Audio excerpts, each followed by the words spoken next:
New century புத்தக நிறுவனம் அதை கவிஞரே இங்கு குறிப்பிட்டு சொன்னார்கள்.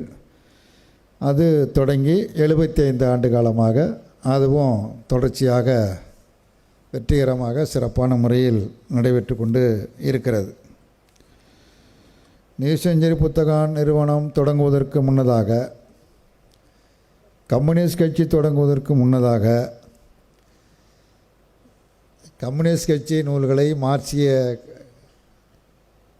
நூல்களை, மார்க்ஸ் எழுதிய நூல்களை, லெனின் எழுதிய நூல்களை எல்லாம் வெளியிட்டது குடியரசு இதழ் என்பது ஒரு சிறப்பான செய்தி.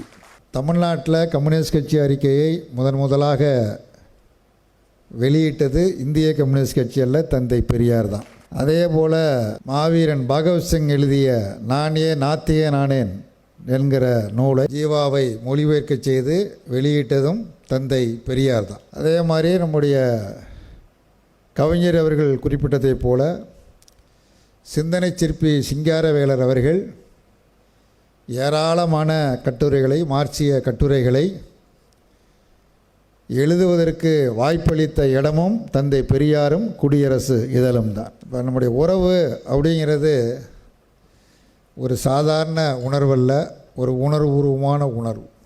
திராவிட கழகத்திற்கும் இந்திய கம்யூனிஸ்ட் கட்சிக்குமான உறவு என்பது மிக நெருக்கமான உறவு. இந்திய கம்யூனிஸ்ட் கட்சி கால் ஊன்ற வேண்டும், அது வளர வேண்டும் என்பதற்காக ஒரு கட்சி வளர்கிறதுக்கு இன்னொரு கட்சி உதவி பண்ணாது. பொதுவாக ஒரு கட்சி வளர்கிறதுக்கு இன்னொரு கட்சி உதவி செய்யுமா அப்படின்னு நம்ம எதிர்பார்க்க முடியாது.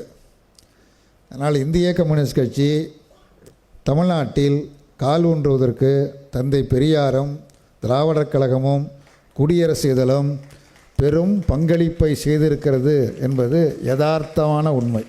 எதை நான் புகழ்ச்சிக்காலாம் சொல்லலை.